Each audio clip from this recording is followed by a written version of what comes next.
Jimmy Lai has been sentenced by the Chinese communists in Hong Kong. We got an update. And Gracearchy has been attacked by the Chinese Communist Party. We'll get to both things in this show we call Instant Grace, which is a mini version of Gracearchy with Jim Babka, and I am Jim Babka. So the bad news has come, and it was not unexpected. We knew that this was a show trial. We knew that the judges and the law, in fact, they basically cut and pasted the prosecution's case into the judgment and sentenced him to 20 years. And now the real work begins. As we closed episode 149 of Gracearchy with Jim Babka, we talked about how it might be that Jimmy could be released from prison.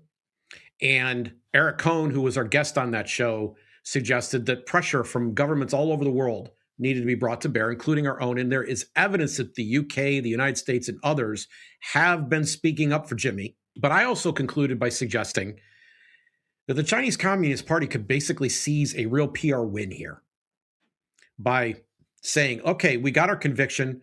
We can now tell the whole world you were guilty of the thing that we care so much about. And we can let you be free. And then we are the merciful ones. And so I hope and pray that some arrangement comes about where Jimmy and others who've been convicted just like him under this bogus national security law, which has so many problems with it, as we covered in episode 149, I hope that he's able to come home.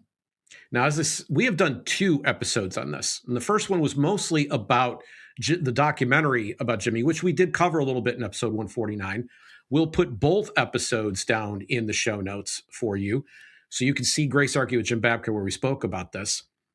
I recommend, if you're limited on time, 149 is the one to go check out. And in 149, we told a story about how the first episode got us targeted and what happened to us in that case. And the Acton Institute, who made the Hong Konger, had a story of their own showing that they were likely targeted by the Chinese communists for specific action. I have no other idea what types of consequences could land, but an interesting thing has already happened in relation to episode 149. So the thumbnail for that show that we put up said, sharing this video violates Chinese law. And we said, if you share this, you are literally violating the national security law. It didn't just apply to the Chinese borders as far as the state of China is concerned.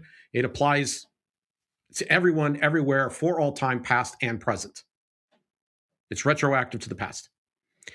What other consequences could come up as a result of this? Well, the very first one kind of seems to have arrived. And that is, we got comments on episode 149. You can go look at them for yourselves, but I'll try to make it easier for you here by putting them up on the screen. Now, you will notice that 5 of these comments, well, there's at least one you can tell in English is negative.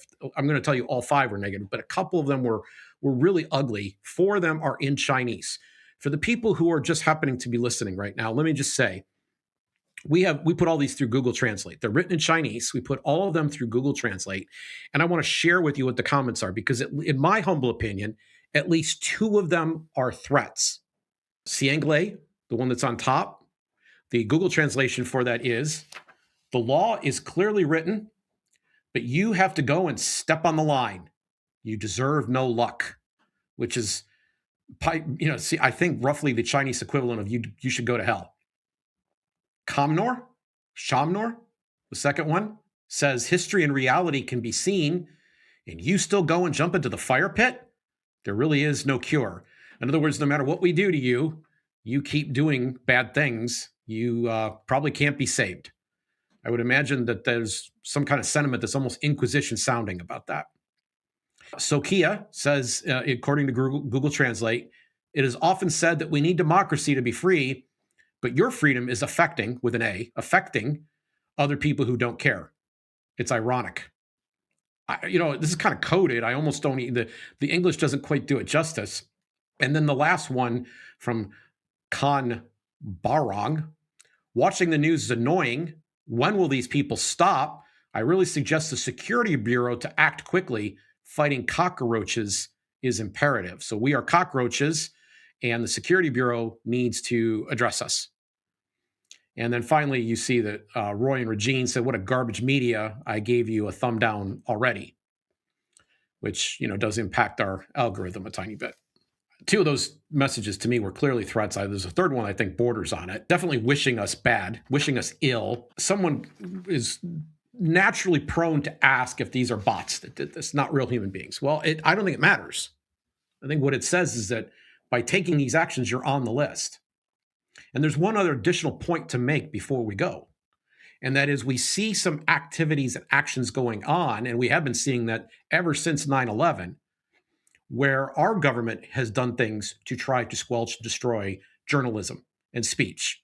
So we saw it with WikiLeaks. We saw the extraordinary lengths that they would go there. We see the use of national security laws against whistleblowers during the Obama administration. We see this in the case of Julian Assange. We see this now in the case of a Washington Post reporter having their home invaded and their computer files taken out and other documents. And we start to wonder, is it the Defense Department being scrubbed of real journalists, or the War Department, I guess we're supposed to call it now? And is there a tightening? Will there be certain things that you're just not simply allowed to speak of at all? Is a tragedy or an event coming that is going to take away our ability to do this? I don't like the fact at all, one bit, that the CCCP believes they can come here and tell me how I can behave. I'm a free person, and I don't have to listen to you.